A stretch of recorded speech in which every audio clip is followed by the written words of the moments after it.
सभी चुरावासियों को मेरा सादर नमस्कार। साथियों, आज पीसी करने का मुख्य उद्देश्य मैं नहीं मानता कि इस तरह की पीसीज खासकर अपने विधानसभा क्षेत्र चुराह के बारे में हमें करनी पड़े, परंतु हालात कुछ ऐसे हो गए हैं कि इस तरह से अपने इलाके की विकास को लेकर आगे ना आके कुछ ऐसे मुद्दों पे लोगों के समक्ष मुझे आना पड़ रहा है जिससे मुझे खेद हो रहा है। सब जानते हैं कि पिछले 2-3 दिनों से एक मुद्दा काफ़ी हाईलाइट, बाकी इस वक्त जो मूल विषय बनता है, क्योंकि सोशल मीडिया पे आपने देखा है कई लोग जज बन चुके हैं, कई लोग फिलोसफर बन चुके हैं कि ऐसा होना चाहिए, वैसा होना चाहिए। विषय है कि हमारी माताएं व बहनें इस तरह के लोगों से कैसे सेफ हों, उनके लिए कार्रवाई होनी क्या चाहिए। इससे पहले कि हम एक फिलोसफर की भूमिका में आएँ, हम एक जज की भूमिका में आएँ, आप बिस्तर में बैठकर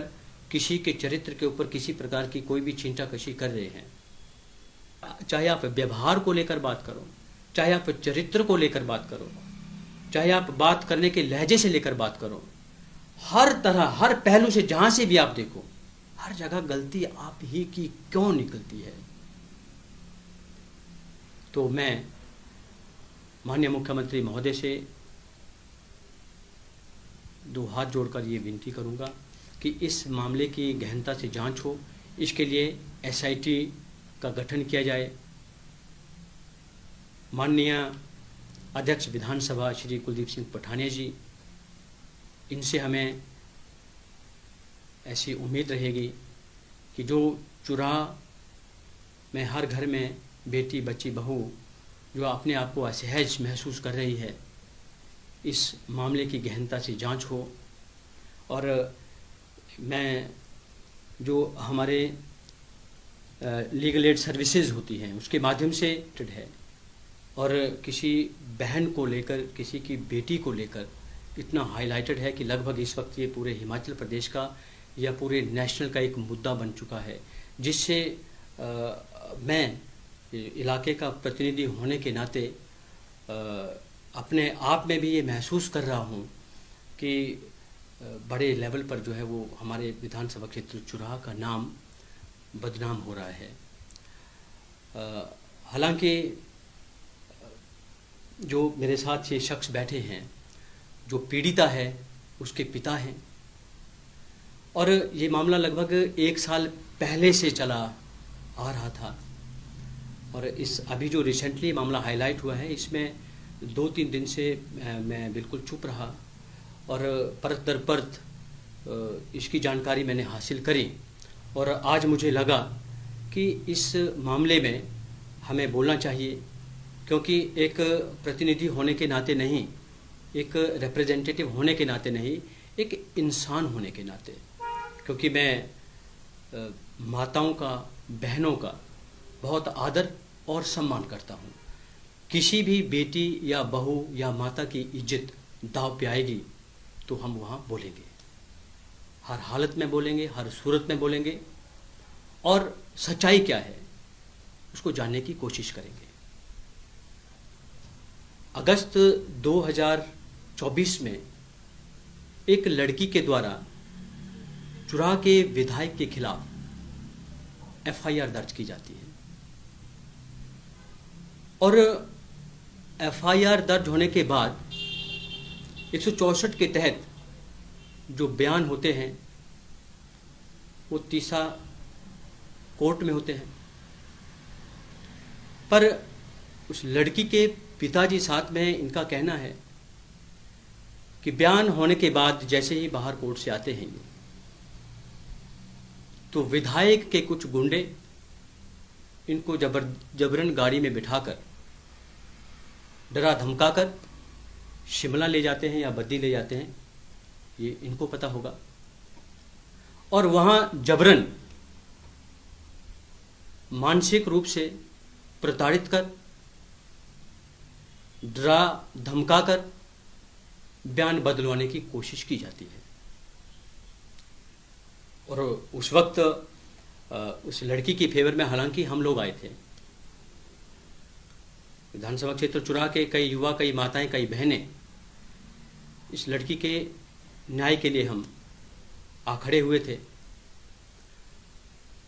परंतु जैसे ही लड़की अपने बयान से मुकरी, क्योंकि 2-3 दिन के बाद दोबारा वो कहीं शिमला से या बद्री से कहीं से लाइव आए कि कहा मैंने जो विधायक के ऊपर आरोप लगाए हैं वो सारे निराधार हैं। मेरी मानसिक स्थिति ठीक नहीं थी और मैंने ऐसा बोल दिया। और स्पष्टतः उसमें देखा जाए तो वो लड़की सहमी हुई थी, डरी हुई थी और जो कुछ भी कह रही थी वो प्रार्थना पत्र जो है वो पहले हम